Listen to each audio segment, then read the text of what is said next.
Oke. Assalamualaikum warahmatullahi wabarakatuh. Waalaikumsalam warahmatullahi wabarakatuh. Oke, jadi kita ngejar materi yang ketinggalan ya, karena kita kan minggu lalu baru sampai di minggu ketiga, padahal harusnya sudah minggu keempat. Jadi di pertemuan kali ini kita bakal bahas dua materi. Yang pertama yaitu tentang komunitas tumbuhan dan vegetasi. Ini kita mulai dulu dari komunitas tumbuhan. Jadi kita kan kemarin sudah belajar dari yang paling kecil ya, individu, kemudian juga populasi, di mana populasi ini kumpulan dari individu. Nah, sekarang kita belajar tentang komunitas. Jadi komunitas ini merupakan kumpulan dari populasi yang saling berinteraksi satu sama lain. Nah, jadi ini kita ambil contohnya, kalau kalian lihat di gambar ya, ada gambarnya hutan. Jadi hutan ini merupakan suatu wilayah yang memiliki banyak tumbuhan yang lebat. Jadi ada seperti pohon, kemudian ada semak-semak, ada paku-pakuan, ada rumput dan juga tanaman yang kecil, contohnya seperti jamur. Jadi hutan ini merupakan penampung karbon dioksida, dia juga merupakan habitat hewan dan juga pelestari tanah. Jadi makanya dia disebut sebagai aspek biosfer yang paling penting. Nah, hutan ini merupakan salah satu contoh dari komunitas. Nah, pengertian komunitas itu apa? Komunitas adalah kumpulan populasi di suatu wilayah yang saling berinteraksi dan mempengaruhi satu dan yang lainnya. Jadi, yang saling berinteraksi itu contohnya seperti interaksi paku dan pohon ya. Dia interaksinya disebut sebagai komensalisme. Jadi, salah satu pihak diuntungkan tetapi yang lainnya tidak mendapatkan pengaruh apa-apa. Jadi pohon dan paku ini, yang paku dia mendapat keuntungan berupa tempat hidup, dia menumpang di pohon, tetapi si pohonnya tidak dirugikan, jadi tidak mendapat keuntungan dan tidak mendapat kerugian. Kemudian komunitas tumbuhan. Jadi di dalam suatu masyarakat tumbuhan yang disebut sebagai vegetasi, berbagai macam jenis tumbuh-tumbuhan yang membentuk suatu komunitas di suatu habitat tidak saja berhubungan dan saling mempengaruhi satu sama lain, tetapi juga menunjukkan berbagai penampilan sebagai reaksi dan responnya terhadap habitat dan lingkungan di sekelilingnya. Jadi, gimana maksudnya reaksi dan respon tanaman ini? Contohnya seperti kalau misalnya ada cekaman kekeringan gitu ya, bagaimana cara tanaman untuk merespon atau beradaptasi terhadap situasi dan kondisi yang seperti itu. Biasanya kan tanaman akan mengurangi laju transpirasi untuk menghemat air. Jadi daun yang ada pada tanaman itu akan menutup stomata sehingga memperlambat laju transpirasi. Kemudian suatu komunitas tumbuhan yang merupakan bagian dari masyarakat tumbuhan di suatu daerah itu sering dapat menunjukkan adanya perubahan lingkungan yang terjadi yang berlangsung di dalam skala ruang dan waktu. Kemudian perubahan terdapat dalam bentuk komposisi jenis, jadi bentuk komposisi jenis tanamannya, kemudian jarak tumbuhnya, tinggi tumbuhannya, bentuk tajuk atau perubahan respon terhadap tumbuhan lain secara musiman. Kemudian penampilan tumbuh-tumbuhan dalam suatu komunitas itu pada umumnya tergantung dari struktur komunitas dan komposisi jenis tumbuhannya. Jadi misalnya jenis-jenisnya, kemudian bentuk hidupnya bagaimana, kemudian juga bagaimana cara tumbuhnya dan cara reproduksinya. Kemudian ini selanjutnya ya, suatu komunitas tumbuhan itu cenderung dapat menunjukkan adanya diferensiasi secara horizontal maupun vertikal di habitatnya. Beberapa sifat yang mendasar yang dimiliki oleh suatu komunitas tumbuhan itu antara lain yang pertama dia mempunyai ciri-ciri komposisi floristik yang tetap, kemudian juga fisiognomi. Fisiognomi ini merupakan penampakan vegetasi tumbuhan yang berkombinasi dengan faktor lingkungan fisik, kimia maupun abiotiknya.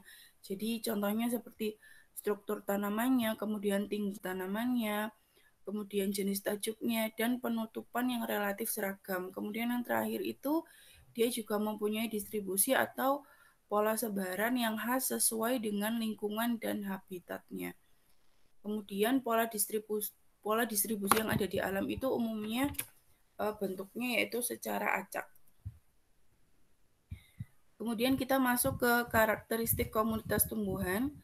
Jadi komunitas tumbuhan ini pada umumnya itu merupakan gabungan dari berbagai jenis tumbuhan dengan pola penyebaran yang saling tumpang tindih dan berinteraksi satu sama lainnya. Kemudian macam-macam karakteristik suatu komunitas tumbuhan itu ada 7. Yang pertama yaitu ada komposisi jenisnya, ada fisiognominya, penampakan fisiknya ya. Kemudian ada pola sebaran jenisnya, ada keanekaragaman jenis, ada daur hara, kemudian perubahan dan perkembangan dalam skala ruang dan waktu, dan yang terakhir yaitu produktivitas di setiap jenis tanamannya. Kemudian menurut Kusmana dan Ismono, yang perlu dipelajari tentang karakteristik tumbuhan itu ada 3. Yang pertama yaitu perkembangan komunitas, kemudian ada organisasi komunitas tumbuhan, dan ada fungsi komunitas. Jadi perkembangan komunitas yaitu sejarah pembentukan dan evolusi suatu komunitas tumbuhan melalui tahap suksesi. Kemudian kalau organisasi komunitas tumbuhan itu berupa struktur, komposisi jenisnya, dan organisasi tropik suatu komunitas tumbuhan. Di mana struktur komunitas itu terdiri atas struktur vertikal, struktur horizontal, dan kelimpahannya. Kelimpahan tanaman itu berupa kerapatannya dan biomasanya jumlahnya berapa gitu ya. Kemudian untuk yang terakhir itu ada fungsi komunitas. Jadi ini merupakan aliran energi, aliran daur hara, pola metabolisme, produktivitas, dan laju dekomposisi. Ini pengertian struktur komunitas tumbuhan. Jadi struktur komunitas itu apa? Dia merupakan suatu deskripsi tentang masyarakat tumbuhan yang dapat memberikan gambaran mengenai kondisi lingkungan dan distribusi nutrisi yang ada di habitatnya. Jadi suatu pertelaan atau deskripsi tumbuhan yang didasarkan pada bentuk luar atau stratifikasi vertikal dan horizontal serta ukuran atau besar tumbuhan yang ada pada suatu habitat tersebut. Kemudian ini ada komposisi vegetasi. Jadi komposisi vegetasi ini merupakan daftar jenis-jenis tumbuhan yang ada di dalam suatu komunitas di suatu daerah ya. Jadi nanti kayak praktikumnya itu nanti kalian akan mendata gitu ya jenis-jenis tumbuhan yang ada di dalam suatu habitat tertentu, kemudian juga dihitung banyaknya ada berapa dan dikelompokkan menurut kelompoknya masing-masing. Jadi nantinya data flora atau data vegetasi tersebut itu akan dinamakan data floristik. Nah, data floristik ini berguna untuk mengetahui yang pertama keanekaragaman jenisnya, keanekaragaman jenis tanaman yang ada di habitat itu, kemudian struktur dari setiap unit vegetasi, kemudian juga pengelompokan spesies yang dominan yang ada di habitat tersebut, kemudian frekuensi dan daya adaptasinya bagaimana, dan jenis-jenis yang jarang. Jadi kalau tadi kita juga mendata jenis spesies tanaman yang dominan, di lain sisi kita juga mendata jenis-jenis tanaman yang jarang yang ada pada habitat atau lingkungan tersebut. Caranya bagaimana? Dengan membuat daftar nama semua jenis tumbuhan atau tanaman yang terdapat di habitat tersebut dan menentukan kerapatan individunya atau kerapatan tiap jenis tumbuhannya baik secara kualitatif maupun kuantitatif. Nah, ini cara yang pertama mengukurnya yaitu mengukur kelimpahannya ya. Jadi kalau jenis-jenis tumbuhan yang terdapat dalam suatu komunitas telah diketahui, jadi kalau tanamannya itu jenisnya sudah diketahui, maka deskripsi struktur yang berhubungan dengan penilaian kelimpahan itu dapat dilakukan secara kualitatif maupun kuantitatif. Nah, yang pertama penilaian kelimpahan secara kualitatif itu caranya dengan memberi tanda, misalnya tanaman ini R, S, J, atau K. Jadi R itu rapat, S itu sering, J itu jarang, dan K itu kadang-kadang atau jarang sekali. Kemudian hasilnya nanti yang diperoleh itu akan diberi peringkat menurut kelas-kelasnya masing-masing. Jadi ini ya, kalau dulu itu kita mengukur kelimpahannya itu ada 5 kelas, kelas 1, 2, 3, 4, 5, di mana kelas 5 itu merupakan spesies yang dominan atau melimpah pada habitat tersebut. Kemudian kelas keempat itu spesies yang jumlahnya rapat. Terus kelas 3 itu yang kerap atau sering.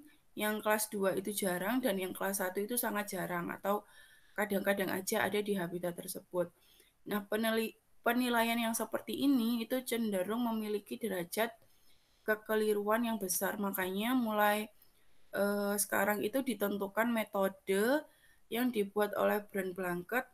Nah, ini metodenya yaitu menggunakan skala sama X 1, 2, 3, 4, 5, tapi yang membedakan itu dari luasnya.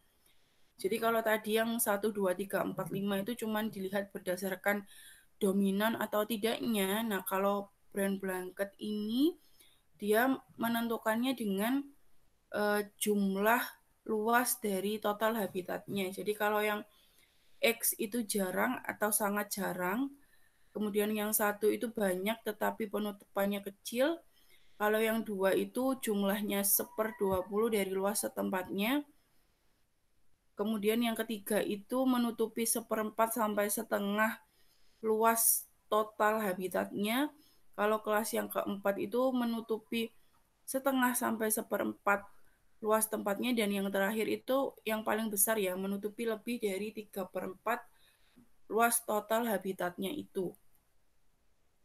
Jadi kalau misalkan nih ada tanaman eh, yang kita data gitu ya di wilayah, misalnya di hutan baluran gitu ya, ada tanaman atau pohon apa yang dia menutupi lebih dari 3/4 luas total yang merupakan total habitatnya itu, maka dia digolongkan ke dalam skala 5. Kemudian kalau penilaian kelimpahan secara kuantitatif, jadi dikembangkan untuk menghilangkan pertimbangan pribadi. Jadi metode ini menggunakan penilaian kelimpahan berdasarkan sejumlah sampel dengan luas tertentu dari suatu komunitas tumbuhan. Jadi sampelnya itu bisa berbentuk kuadrat, kemudian bisa berbentuk segi empat, bisa berbentuk lingkaran, garis lurus, atau titik tergantung dari metode yang digunakan. Kemudian ini menurut Smans dan Slack, jadi terdapat dua metode untuk menentukan kelimpahan. Jadi menggunakan metode plot atau luas area dan menggunakan metode tanpa plot. Jadi dia merupakan titik dan jarak. Terdapat 3 parameter yang digunakan untuk menentukan kelimpahan masyarakat tumbuhan secara kuantitatif. Yang pertama yaitu frekuensinya, jadi jumlah banyak tanamannya, kemudian kerapatan dari tanamannya, dan penutupan tajuknya. Jadi yang pertama kita bahas adalah frekuensinya. Jadi frekuensi ini merupakan derajat penyebaran suatu jenis tumbuhan di dalam komunitas yang dinyatakan dengan perbandingan antara banyaknya unit sampel yang mengandung suatu jenis tumbuhan terhadap jumlah seluruh sampel. Jadi frekuensi ini merupakan parameter frekuensi yang paling efektif. Ini contohnya 1 unit sampel dibagi dalam 10 kali 10 unit, dan ada atau tidaknya itu dicatat di dalam 100 buah sub unit sampel, kemudian diberi skala penilaian atau skor. Jadi kalau gampangannya itu frekuensi itu merupakan jumlah sampel tanaman yang ada di lingkungan atau habitat yang sedang kita teliti. Kemudian frekuensi relatif itu merupakan persentase dari suatu jenis tumbuhan terhadap jumlah frekuensi semua jenis. Kemudian pada tahun 1928, Rankir ini telah menyusun kelas frekuensi jenis tumbuhan berdasarkan frekuensi kehadirannya di dalam 5 kelas ABCDE, di mana A itu jenis tumbuhan dengan frekuensi paling sedikit yang ada di habitat tersebut, yaitu sekitar 1-20% dari total tanaman yang dari total luas yang ada di habitat tersebut. Kemudian kelas B itu jenis tumbuhan dengan frekuensi 21-40%. Kemudian kelas C itu jenis tumbuhan dengan frekuensi 41-60%. Kemudian yang kelas D itu jenis tumbuhan dengan frekuensi 61-80%. Dan yang terakhir, ini yang paling banyak atau yang paling melimpah gitu ya. Jadi digolongkan ke dalam kelas E di mana jenis tumbuhan ini itu mempunyai frekuensi 81-100%. Kemudian dari kelas frekuensi rangkir itu tadi, dia telah menyusun hukum frekuensi rangkir di mana A itu lebih besar dari B lebih besar dari C itu sama dengan D, dan D kurang dari E. Nah, ini nantinya itu dapat digunakan untuk mengetahui kondisi suatu masyarakat tumbuhan di suatu habitat itu. Jadi kalau misalnya kelas frekuensi A itu lebih besar dari B, kemudian B lebih besar dari C, maka presentasi frekuensi komunitas tumbuhan tersebut distribusinya normal atau bersifat homogen dan persebarannya merata. Kemudian kalau misalnya E itu lebih dari D, maka komunitas tumbuhannya itu dia bersifat homogen dan tersebar secara acak. Kemudian kalau E itu kurang dari D, maka kondisi komunitas tumbuhannya itu dalam keadaan terganggu. Nah, penentuan frekuensinya itu sering digunakan untuk menunjukkan pengaruh berbagai perlakuan seperti perumputan atau penggembalaan untuk pengelolaan berbagai jenis hewan yang ada di padang rumput untuk membandingkan berbagai jenis vegetasi atau rerumputan yang disukai herbivora. Jadi ini nantinya akan mengkaji peran mikrotopografi untuk mengetahui keragaman dan penutupan tumbuhan yang berbeda-beda di dalam skala ruang dan waktu. Kemudian selanjutnya yaitu kerapatan. Jadi selain mengukur kelimpahan tanamannya, kita juga mengukur kerapatan, di mana kerapatan ini merupakan jumlah individu per satuan luas atau per unit areanya. Jadi satuannya adalah individu per meter persegi atau individu per hektar. Jadi kerapatan relatif suatu jenis adalah persentasi kerapatan suatu jenis terhadap jumlah kerapatan suatu jenis. Bu Nurul, Iya, Des. katanya Valen join tidak bisa, Bu. Bentar ya. Iya, Bu.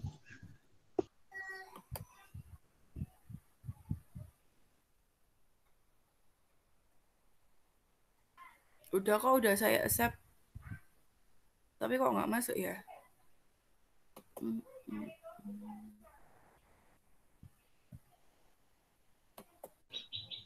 Tetap tidak bisa katanya, Bu. Coba disuruh masuk lagi sih, Des.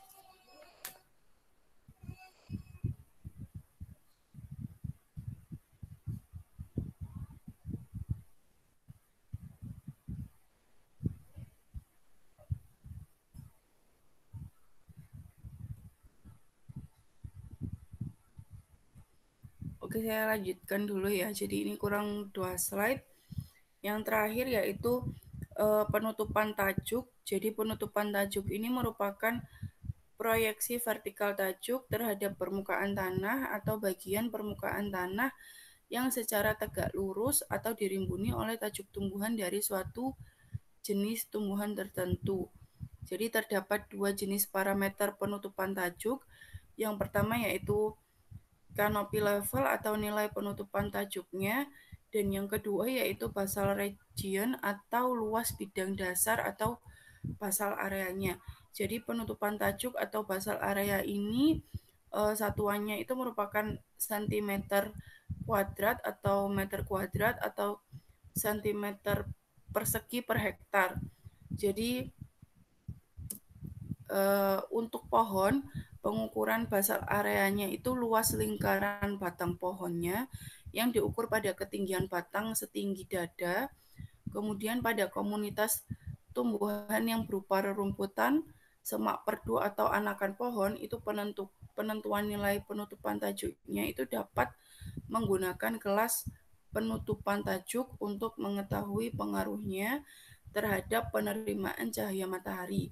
Jadi ini bagi tumbuhan-tumbuhan yang ada di bawah. Jadi itu materi untuk komunitas. Selanjutnya kita bahas tentang vegetasi. Gimana Valen, udah bisa belum? Oh, udah masuk ya?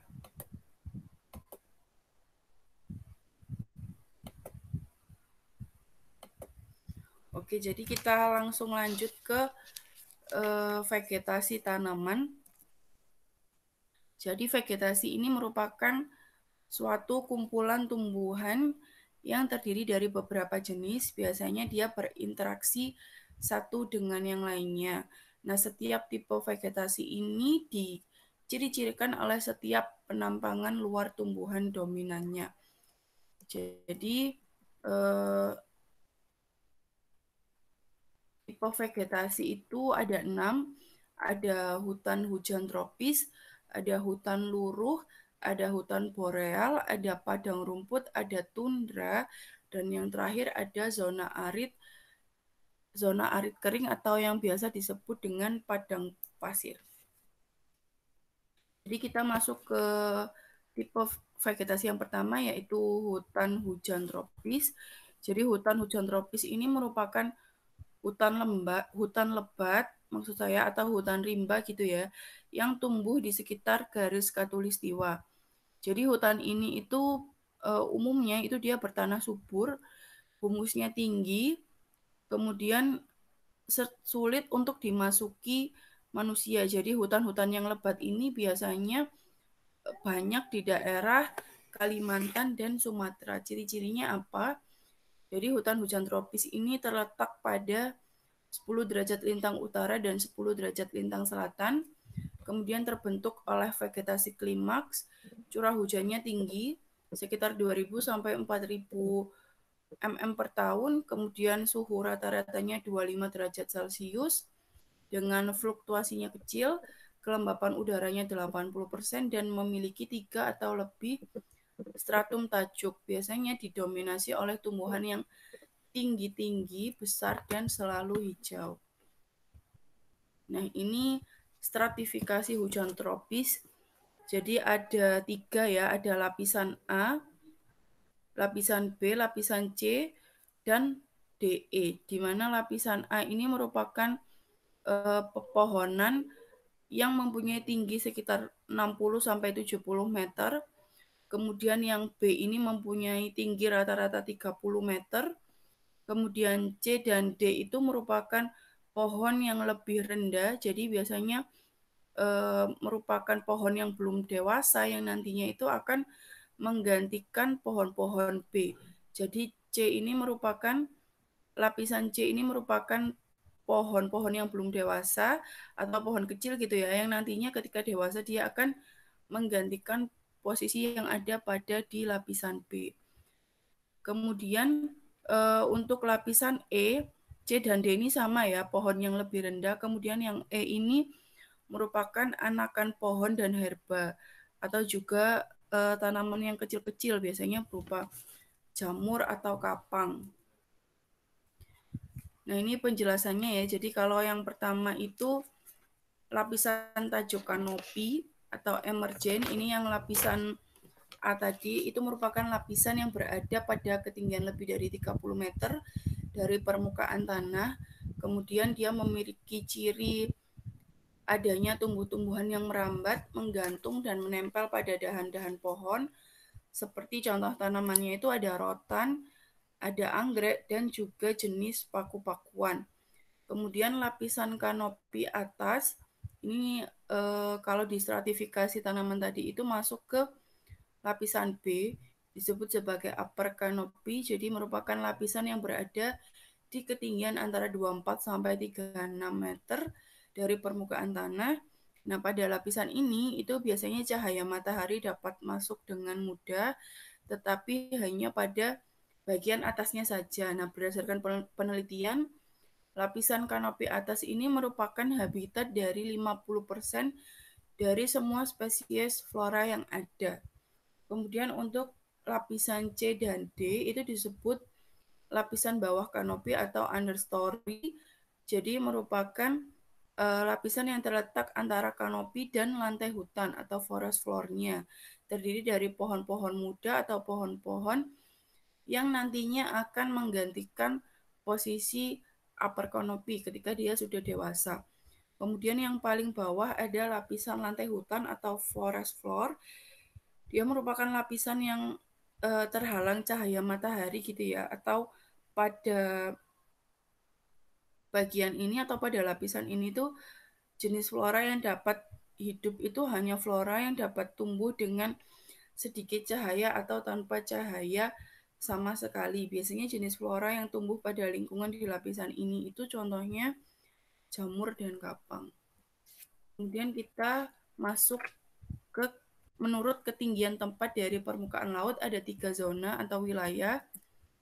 Jadi hujan tropis ini merupakan gabungan dari 3 zona yang ada gitu ya. Jadi yang pertama ada zona hutan hujan bawah, kemudian ada zona hutan hujan tengah, dan ada zona hutan hujan atas. Kemudian kita masuk ke tipe vegetasi yang kedua yaitu hutan gugur. Jadi hutan gugur ini sesuai dengan namanya, dia akan memiliki daun yang akan berguguran pada musim gugur. Nah, ciri-cirinya terletak pada 23,5 derajat lintang utara sampai 6,5 derajat lintang selatan. Kemudian curah hujannya merata, jadi sepanjang tahun itu 75 sampai 100, mempunyai 4 musim. Jadi hutan gugur ini ada di negara-negara yang punya 4 musim, seperti contohnya Jepang, Korea, Eropa. Kalau di Indonesia nggak ada ya. Kemudian jenis pohonnya itu sedikit, jadi 10 sampai 20, dan kondisinya juga tidak terlalu rapat. Kemudian kita masuk ke tipe vegetasi yang ketiga yaitu hutan boreal atau yang sering dinamakan taiga. Jadi hutan ini itu memiliki musim panas yang pendek dan musim dingin yang panjang. Mayoritas ditumbuhi oleh jenis pohon berdaun jarum, contohnya seperti pinus ataupun cemara, ataupun juga bisa dari golongan spesies casuarina. Nah, ciri-cirinya apa? Jadi terdapat di daerah lintang tinggi dekat dengan kawasan lingkar kutub, kemudian curah hujannya sekitar 35 cm per tahun. Perbedaan antara suhu musim panas dan musim dingin ini cukup tinggi. Kemudian keanekaragaman tumbuhannya itu rendah dan flora khasnya seperti yang sudah saya sebutkan tadi ya, pohon berdaun jarum atau yang disebut pohon konifar. Kemudian kita masuk ke padang rumput. Jadi padang rumput ini merupakan daerah yang didominasi oleh tanaman rumput. Ciri-cirinya memiliki curah hujan antara 25 sampai 50 cm per tahun. Di beberapa daerah mencapai 100 cm per tahun. Kemudian terdapat di daerah dengan musim kering panjang dan musim penghujan pendek. Jadi musim keringnya itu jauh lebih lama dibandingkan musim hujannya. Kemudian terdapat di daerah dengan ketinggian antara 900 sampai 4.000 meter di atas permukaan laut, dan tumbuhan yang dominan adalah rumput. Kemudian vegetasi selanjutnya yaitu tundra. Jadi tundra ini merupakan sebutannya ya daerah tanpa pohon. Kenapa disebut daerah tanpa pohon? Karena rendahnya suhu di lingkungan sekitar. Jadi ini tuh biasanya ada di Antartika, kemudian ada di kutub, ataupun di puncak pegunungan. Jadi ciri-cirinya dia terdapat di daerah kutub atau sangat dingin, kemudian keanekaragaman biotiknya itu rendah, vegetasi yang dominan di daerah tundra itu lumut kerak atau lichen, kemudian lumut sphagnum, rumput dan tumbuhan pendek lainnya yang biasanya hanya berumur kurang lebih sekitar 4 bulan. Kemudian struktur vegetasinya sederhana, terdapat batasan drainase dan musim pertumbuhan dan reproduksinya itu pendek. Kemudian contoh vegetasi tundra, jadi ini saya ambil 3, tundra yang ada di Greenland atau di Denmark, kemudian tundra di Alaska, ini ada di Amerika Serikat, dan tundra yang ada di Kepulauan Kerguelen atau Antartika. Jadi bisa dilihat di gambarnya ya, ini merupakan daerah atau habitat yang tanpa pohon karena rendahnya suhu yang ada di lingkungan tersebut. Jadi karena suhunya itu terlalu rendah, makanya pohon atau tipe vegetasi pohon itu tidak bisa tumbuh di lingkungan tersebut. Makanya dinamakan daerah tanpa pohon. Kemudian yang terakhir itu ada zona arid kering. Jadi ini merupakan daerah dengan curah hujan yang sangat-sangat rendah yang tidak mencukupi kebutuhan evaporasi dan transpirasi menurut klimatologinya. Jadi ini merupakan daerah gurun gitu ya. Ciri-cirinya bagaimana dia terletak di belahan bumi sekitar 20 derajat lintang utara sampai 30 derajat lintang selatan. Kemudian curah hujannya sangat rendah, kurang lebih 25 cm per tahun. Kelembapan udaranya juga sangat rendah. Kecepatan penguapan airnya lebih cepat karena suhunya sangat tinggi itu tadi. Kemudian perbedaan suhu di siang hari dan malam hari itu sangat tinggi. Jadi kalau misalnya siang hari itu dia bisa mencapai 45 derajat Celcius, kalau di malam hari itu bisa turun sampai mencapai 0 derajat Celcius. Kemudian jenis tanahnya juga sangat tandus karena tidak mampu menyimpan air. Selain itu juga karena curah hujan pada daerah zona arid kering ini sangat rendah, jadi menyebabkan tanah di wilayah tersebut itu menjadi sangat tandus. Baik, itu untuk materi hari ini. Ada pertanyaan? Ada, Bu. Sebentar saya mau balas chatnya Pak Ibnu dulu. Iya.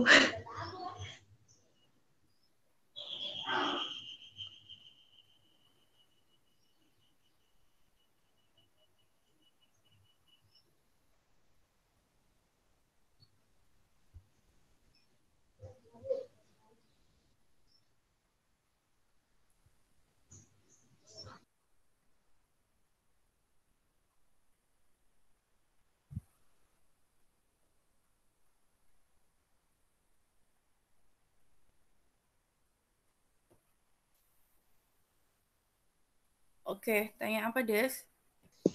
Untuk yang tadi itu, Bu, di bagian komunitas, Bu, yang membuat daftar, saya kurang mengerti itu, Bu, cara membuatnya, Bu. Di di materi komunitas atau vegetasi?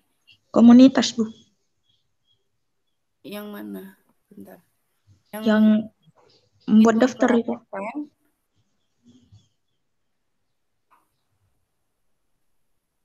Daftar mana sih? Cara membuat daftar. Yang mana, Des? Yang ini menentukan kayak nilainya 1, 2, 3, 4, 5 itu. Iya, itu, Bu. Oh, jadi eh, kan nanti itu praktikumnya kan kita mengukur kelimpahan dan juga apa namanya jumlah gitu ya, frekuensi yang ada di suatu habitat tersebut. Jadi misalkan IDES nanti kita ke baluran gitu ya.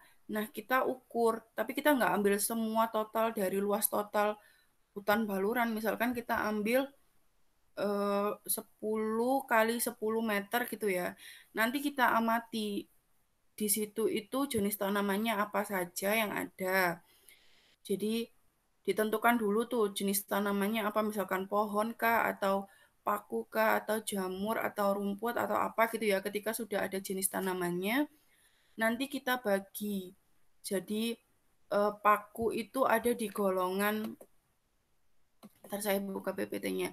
Ada di golongan 1, 2, 3, atau 4, 5. Jadi kalau misalnya dia itu jumlahnya itu sekitar 81 sampai 100% yang ada di wilayah tersebut, dia digolongkan ke kelas E gitu. Jadi jumlahnya itu banyak. Kemudian kalau jumlah jenis tanamannya itu ada di frekuensi 61 sampai 80%, ya berarti dia digolongkan ke kelas D. Jadi kelas E ini merupakan golongan jenis tumbuhan dengan frekuensi atau jumlah tanaman yang paling banyak, sedangkan yang kelas A itu yang paling sedikit kayak gitu. Jadi kalau misalnya nanti ya kita petak-petakan gitu, petak-petakan wilayahnya itu di mana per wilayah itu nanti kita bagi mana mana aja tanaman yang dominan di situ dan mana aja tanaman yang rendah. Nanti hasilnya itu ketika kita sudah memetakan atau mengukur kelimpahan tanamannya itu, jadi kita tahu di daerah Baluran itu ternyata tanaman yang dominan itu jenis apa sih, kemudian tanaman yang kurang itu jenis apa, seperti itu. Jadi kita bisa tahu yang paling banyak, misalkan ya jenis tanaman yang paling banyak di Baluran itu tipe paku-pakuan, misalnya seperti itu. Jadi nanti setelah presentasi kita tahunya itu gitu desk goal-nya. Nah, pengelompokan A, B, C, D, E itu tadi itu didasarkan pada jumlah tanaman yang ada di situ. Jadi kalau misalnya kalau lebih mudahnya gitu ya, kita bilang kelas A itu jenis tumbuhan yang paling sedikit, C itu jenis tumbuhan dengan frekuensi yang sedang, dan E itu yang paling melimpah. Jadi misalkan kalau di sana banyak rumput ya, nanti rumput itu digolongkan ke kelas E seperti itu. Gimana Des? Paham nggak? Iya paham Bu. Oke. Jadi kalau misalnya eh, di sebelah kelas kita gitu ya, kan ada sepetak tanah gitu ya, yang ada beberapa jenis tanaman. Nah, di situ nanti kita bisa ukur tanaman apa yang dominan di situ dan tanaman apa yang jumlahnya sedikit di situ. Gitu. Ada pertanyaan lain? Terus itu Bu, yang dalam menentukan kelimpahan itu tadi kan ada dua metode, metode plot sama tanpa plot. Itu Heeh. metode yang bagaimana Bu? Dan biasanya itu paling sering itu yang digunakan metode apa Bu? Plot Yang atau paling tanpa? sering yang digunakan itu plot. Jadi kalau misalnya eh bentar deh, saya gambar dulu deh.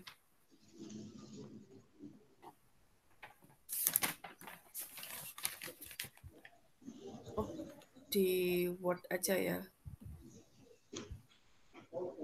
Jadi kalau misalnya plot itu Des, jadi nanti ini kelihatan nggak saya buka Word? Iya Bu, kelihatan. Oke. Jadi ini misalkan luas total gitu ya. Luas total wilayah yang akan kita amati. Misalkan luasnya 100 meter kali 100 meter. Nah, nanti dengan metode plot itu kita bagi jadi seperti ini. Jadi dibagi menjadi 6, 6 bagian dan yang ke sana juga 6 bagian. Nah, per petanya ini nanti kita amati jenis vegetasi yang ada di situ. Jadi di kotak-kotakan lagi kalau luas keseluruhannya 100 meter kali 100 meter.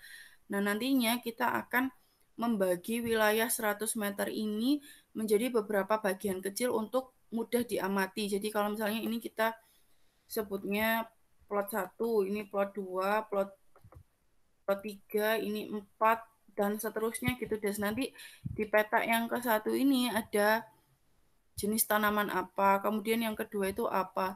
Nah, satu ini nantinya itu bisa mewakili keseluruhan dari total itu. Jadi misalnya kita ambil 100 meter kali 100 meter ya di wilayah hutan Baluran. Padahal kan hutan Baluran itu luasnya sebenarnya nggak segini kan jauh lebih luas dari ini. Nah, nantinya 100 meter kali 100 meter ini eh, bisa mewakili dari total luas yang sebenarnya gitu. Jadi dipetak-petakan ini tuh untuk mempermudah mengidentifikasi jenis tanaman yang ada di situ dan mempermudah menghitung jumlah tanaman atau frekuensi yang ada di per plotnya itu. Seperti itu, Des.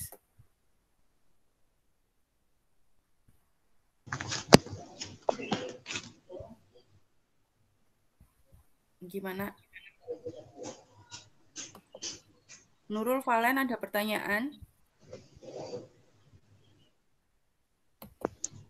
Terus ini Bu, satu lagi Bu, kalau yang tadi yang keadaan terganggu kurang dari D.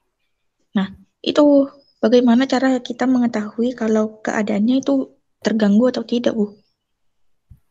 Jadi kalau misalnya nih, bentar sih, mana ya tadi PPT-nya, saya cari dulu.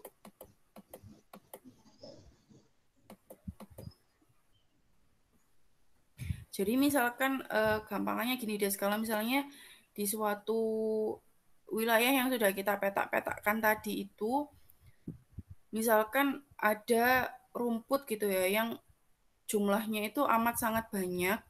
Nah ini kan nantinya akan mengganggu pertumbuhan atau mengganggu siklus hidup tanaman lainnya. Jadi karena ada perebutan jumlah nutrisi yang ada di tanah itu sehingga mengganggu pertumbuhan jenis tanaman yang lainnya. Makanya itu kita menghitung jumlah yang dominan itu agar kita tahu nantinya ada interaksi atau enggak sih antar tanamannya itu, atau ada yang bakal dirugikan dan diuntungkan enggak dengan adanya jenis atau kerapatan yang lebih dari jenis spesies yang lainnya seperti itu. Jadi kalau misalnya ada tanaman jamur gitu ya, jamurnya itu jumlahnya lebih banyak dari pohon yang tinggi. Misalkan di satu peta itu pohon tingginya cuma ada 10, sedangkan ada jamur kecil-kecil yang tumbuh di sekitar itu lebih dari 10, misalkan ada 50 lah. Nantinya itu kita akan tahu gitu loh, dengan jumlah banyaknya jamur itu akan mempengaruhi nggak pertumbuhan pohon yang tinggi itu, seperti itu. Jadi setiap tanaman itu kan apa sih, bukan berjuang ya, maksudnya berkompetisi untuk mendapatkan nutrisi yang sama kan yang ada di tanah tersebut. Nah, ketika suatu tanaman itu jumlahnya lebih banyak atau lebih dominan daripada yang lainnya, ya berarti otomatis dia akan mengambil unsur hara yang jumlahnya lebih pada daerah tersebut gitu. Kalau misalkan itu tanamannya sama itu, Bu.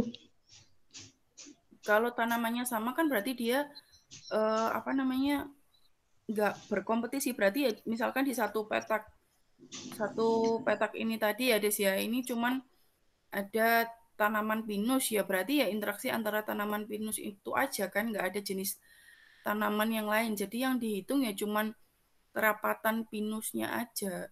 Berarti pinus otomatis dia masuk ke kelas apa? A, B, C atau A, B, C, D atau E. Misalkan di plot 1 ini ya, cuman ada, katanya Desi tadi cuman ada satu tanaman gitu. Misalkan ada tanaman pinus. Berarti kalau di plot ini tanaman pinus itu masuk ke golongan A, B, C, D atau E. A itu. A. Kenapa Iya, kok A? ya satu kan, Bu. Bukan A ya, tapi E, karena di situ cuman ada pinus doang. Jadi jumlahnya Oh, yang paling banyak di situ ya cuman pinus karena didominasi oleh tanaman pinus itu tadi, nggak ada tanaman lainnya, makanya dia digolongkan ke kelas E. Kalau kelas A itu yang paling sedikit justru jumlahnya, Des. Jadi bukan bukan jumlah jumlah misalkan ya di situ cuma ada pinus berarti satu jenis tanaman. Bukan jenis tanamannya ya, tapi jumlah banyaknya tanamannya. Jadi kalau oh, misalnya frekuensi itu berat. banyak-banyaknya ya, Des. Jadi kalau kita hitung jumlah pinusnya ada berapa? 100 gitu. Sedangkan jumlah pakunya ada 10, berarti yang pinus itu digolongkan ke kelas E, sedangkan yang paku itu digolongkan ke kelas A gitu. Jumlah tanamannya, bukan jenis tanamannya. Bisa dipahami nggak? Bisa, Bu. Oke. Nurul dan Valen gimana? Ada pertanyaan lain? Belum ada, Bu. Halo? Gimana, gengs? Gimana deh? Ada pertanyaan lain lagi? Kalau enggak, saya tutup. Habis ini kuliah sama Pak Ibnu langsung. Belum ada, Bu. Oke. Oke, Desi sudah? Iya, Bu, sudah. Oke, udah. Saya tutup dulu ya. Hari ini pertemuan daring terakhir, minggu depan kita udah mulai kuliah tatap muka kembali. Jadi masih ada 2 pertemuan sebelum pelaksanaan UTS.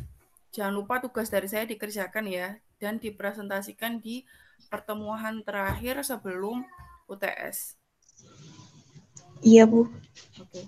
Baik, terima kasih untuk hari ini. Semoga ilmu yang saya sampaikan hari ini bermanfaat untuk kita semua. Wassalamualaikum warahmatullahi wabarakatuh. Waalaikumsalam. Waalaikumsalam.